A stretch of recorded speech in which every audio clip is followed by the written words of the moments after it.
பீகார் மாநிலம் பாட்னாவில் இன்று பிரதமர் நரேந்திர மோடி சாலை வலம். போஜ்பூர், நவாடாவில் நடைபெறும் பரப்புரை கூட்டங்களில் பங்கேற்கிறார்.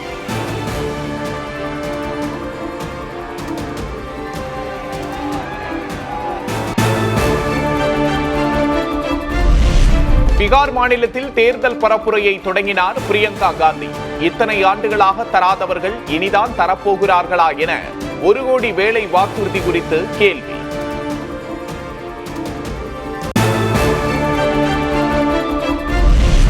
தமிழகத்தில் வாக்காளர் பட்டியல் தீவிர சிறப்பு திருத்தத்துக்கு எதிர்ப்பு. முதல்வர் மு.க.ஸ்டாலின் தலைமையில் இன்று அனைத்துக் கட்சி கூட்டம்.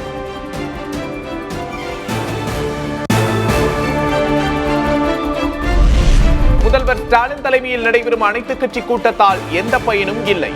நாம் தமிழர் கட்சியின் ஒருங்கிணைப்பாளர் சீமான் விமர்சனம்.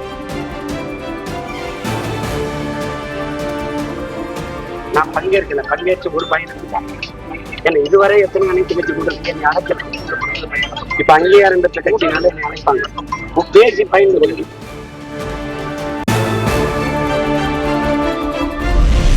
வாக்காளர் பட்டியல் சிறப்பு திருத்தம் குறித்து தமிழக அரசு நடத்துவது அனைத்துக் கட்சி கூட்டம் அல்ல, திமுக கூட்டணி கட்சிகளின் கூட்டம்.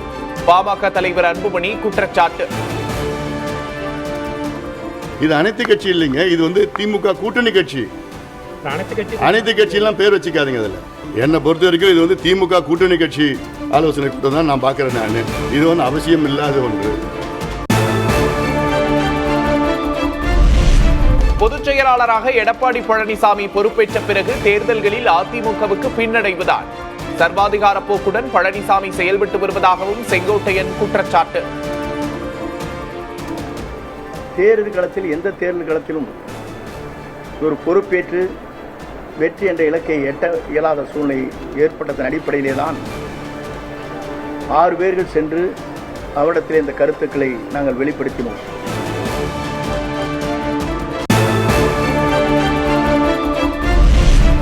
செங்கோட்டையன் கடந்த 6 மாதங்களாக அதிமுகவுக்கு எதிராக இருந்ததாக எடப்பாடி கே பழனிசாமி குற்றச்சாட்டு.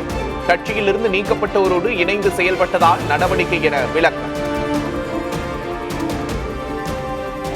பொதுக்குழு எடுக்கப்பட்ட முடிவின்படி அடிப்படை உறுப்பினரிலிருந்து நீக்கப்பட்டதோடு இணைந்து செயல்படுவோம் என்று அறிவித்தால் தலைமை இன்றைக்கு நடவடிக்கை எடுக்கும்.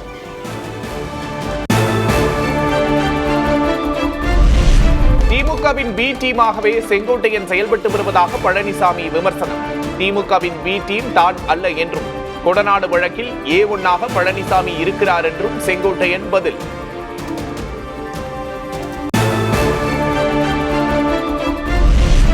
செங்கோட்டையனை நீக்க தகுதியற்றவர் பழனிசாமி என தினகரன் விமர்சனம். துரோகத்தின் பலனை அனுபவிப்பார் என்றும் பேட்டி.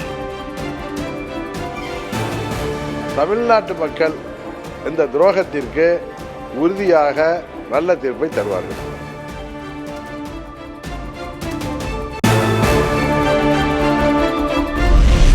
அரசியல் கட்சி தலைவர்களின் சாலை வளத்துக்கு நிபந்தனைகளுடன் அனுமதி என தகவல். முதல்வர் மு.க.ஸ்டாலின் தலைமையில் நடந்த ஆலோசனை கூட்டத்தில் முடிவு.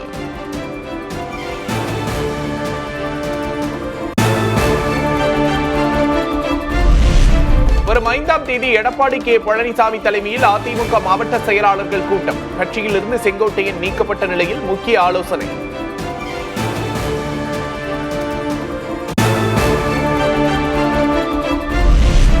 வங்கக்கடலில் இன்று காற்றழுத்த தாழ்வு பகுதி உருவாகும் என்று வானிலை ஆய்வு மையம் கணிப்பு. தமிழ்நாட்டில் 7ஆம் தேதி வரை மழை பெய்யும் என்று அறிவிப்பு.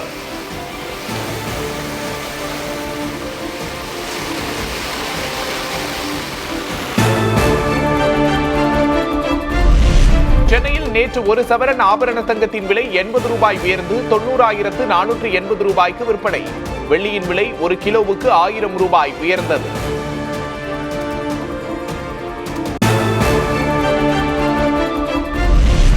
தஞ்சை பெரியகோவில் ராஜராஜ சோழனின் சதய விழா 2வது நாளாக கோலாகலம். வெள்ளி ரிஷப வாகனத்தில் சுவாமி வீதி உலா. ஏராளமான பக்தர்கள் தரிசனம்.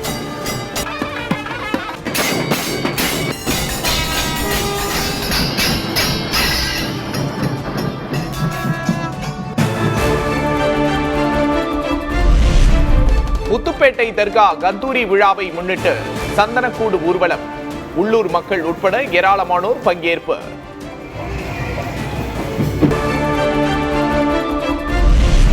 ஆசிய விளையாட்டுப் போட்டியில் தங்கம் வென்ற இந்திய அணியின் கபடி வீரர் அபினேஷுக்கு உற்சாக வரவேற்பு. மேளதாளங்கள் முழங்க வரவேற்ற ஊர் மக்கள்.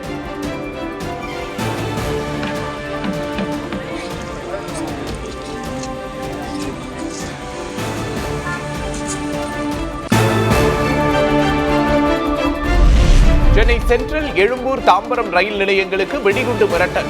மோப்பனாய் உதவியோடு சோதனை நடத்திய காவல்துறையினர்.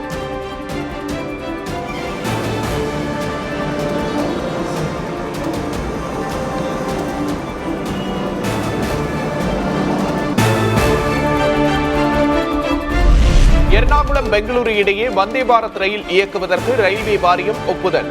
சேலம், ஈரோடு, திருப்பூர், கோவை ஆகிய 4 ரயில் நிலையங்களில் நின்று செல்லும் என்று அறிவிப்பு.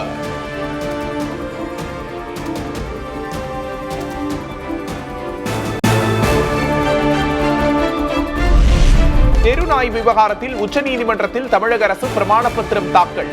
நாய் பிடிப்பவர்கள் 450 பேருக்கு உரிய பயிற்சி வழங்கப்பட்டுள்ளதாக விளக்கம்.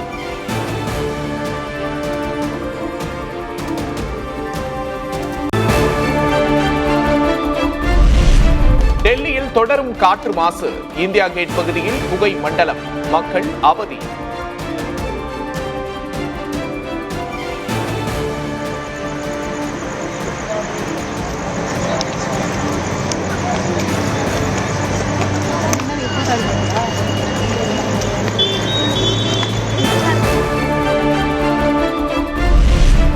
உலகின் பிரம்மாண்டமான அருங்காட்சியகம் எகிப்து நாட்டின் கெய்ரோவில் திறப்பு. பிரமிக்க வைக்கும் பிரமிடுகள், கண்களை கவரும் கலைப்படைப்புகள். பீகாரில் ஜன்சுராஜ் கட்சி தொண்டர் கொலை செய்யப்பட்ட வழக்கு. ஐக்கிய ஜனதா தளம் கட்சி வேட்பாளரை கைது செய்தது காவல்துறை.